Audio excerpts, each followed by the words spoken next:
आज ऐ नौजवानों, तुम अगर ये समझते हो कि फिल्मी दुनिया में थिरकने वाले चंद स्टार की बहुत इज्जत है, एक्टर और एक्ट्रेस के पीछे भीड़ होती है, ये तुम्हारी गुमराही है। ये तो सिर्फ उनके जवानी की भीड़ है, ये सिर्फ और सिर्फ उनके हुस्न की भीड़ है।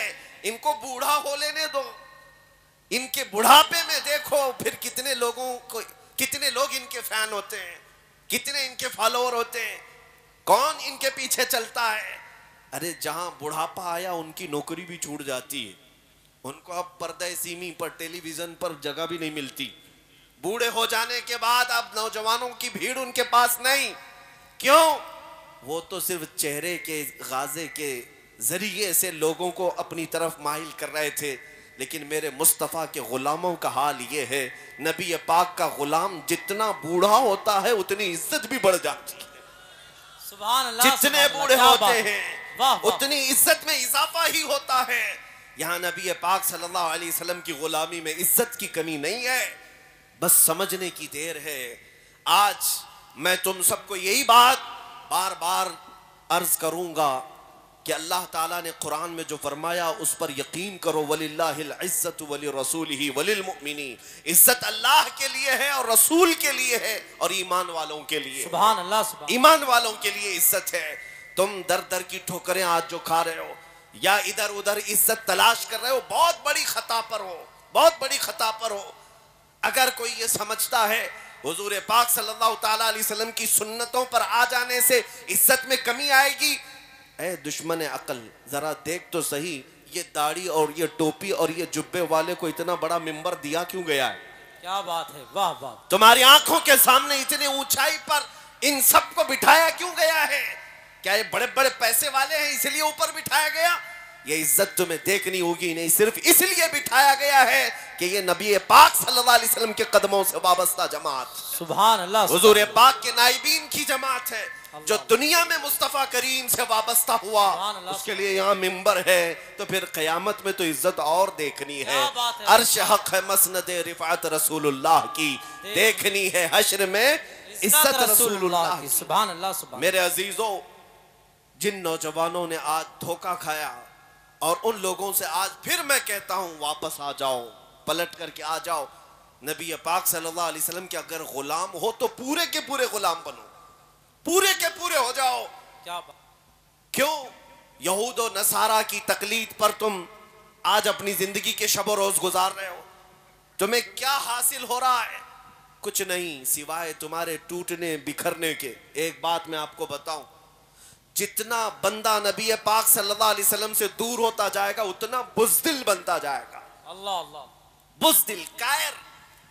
जो लोग खौफ से आज जी रहे हैं, डर से जी रहे हैं, सिर्फ वही लोग हैं जिनको नबी पाक सल्लल्लाहु ताला अलैहि वसल्लम से दूरी हो गई है।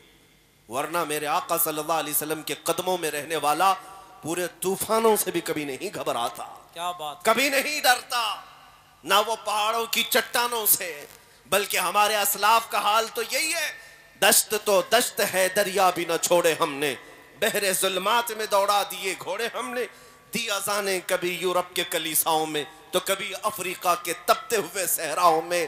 तुझसे सरकश हुआ कोई तो बिगड़ जाते थे, हक से सरकश हुआ कोई तो बिगड़ जाते थे। अरे तोप क्या चीज है, देख क्या चीज, हम तोप से भी लड़ जाते थे। नबी पाक सल्लल्लाहु अलैहि वसल्लम के गुलामों में बुज़दिली नहीं आ सकती, डर और खौफ नहीं आ सकता। आला हज़रत फाजिल बरेलवी ने यही तो मैसेज दिया, खौफ ना रख रजा जरा, तू तो है अब्दे मुस्तफा। क्या बात है, वाह। खौफ ना रख रजा जरा, तू तो है अब्दे मुस्तफा, तेरे लिए अमान है, तेरे लिए अमान है। मैं आज आपसे ये कहना चाहूंगा, अभी अभी शायर हजरात यहाँ पर बहुत सारे कसीदे पढ़ते रहे। मुझे ये बात पसंद नहीं है कि ये मिंबर पर मेरी तारीफ हो या मेरे लिए अशार पढ़े जाएं। मैं इस चीज को पसंद नहीं करता। ये मिंबर है मेरे मुस्तफ़ा करीम सल्लल्लाहु अलैहि वसल्लम का। बात सिर्फ शहंशाह की हो और बात सिर्फ बादशाह की हो, हमारी इज्जतें उन्हीं के कदमों से हैं। मैं आज आपसे ये कहना चाहता हूं कि लोग कहते हैं उलमा, क्या आपको डर नहीं लगता? ये इस भरी दुनिया में इधर भी जा रहे हो उधर भी जा रहे हो। मैं कभी कभार अपने आप से भी पूछता हूं, अल्हम्दुलिल्लाह मैंने कभी भी इन जालिमों का खौफ अपने दिल पर महसूस नहीं किया। वो इसलिए नहीं कि मैं कोई काजू बादाम खाता हूं या कोई बहुत बड़ा बॉडी बिल्डर हूं, वो इसलिए खौफ नहीं आया, बल्कि हमेशा ये एहसास रहा, आने दो इन जालिम कुत्तों को, मेरे पीठ पर तो मेरे मुस्तफा का दस्ते मुबारक है, क्या दबे जिस पे हिमायत का हो पंजा तेरा, शेर को खतरे में लाता नहीं कुत्ता तेरा।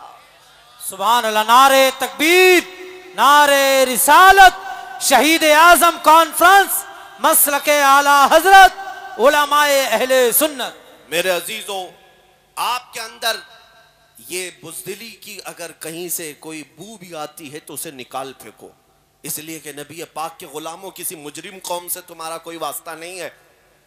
हाँ, दुनिया अगर कहती है टेररिस्ट हैं, आतंकवाद हैं, दहशतगर्द हैं, इनसे हम थोड़ी ना सर्टिफिकेट लेने के लिए बैठे कि तुम हमें सर्टिफिकेट दोगे कौन कैसा है। मेरे अजीजों, हमारा ज़मीर साफ है, हमारा दिल पाक है, हम अपने नबी पाक सल्लल्लाहु ताला अलैहि वसल्लम के लिए जज्बाती हैं, तो ये हक़ फितरत है। मैं आपको कहता हूँ, मिस्र में एक हमारे बहुत बड़े उस्ताद शेख ताहा हुबैशी साहब इंतकाल फरमा गए, अभी अभी सादात में से थे। मैं उन्हें हिंदुस्तान साथ में, मैं उनके साथ आया था बरेली शरीफ, हजरत से मुलाकात की, वो नाबीना है, लेकिन जामिया अजहर के बहुत बड़े उस्ताद, 40 से ज्यादा किताबें लिखी, जबकि पैदाइशी नाबीना है, बहुत बड़े आलिम दीन।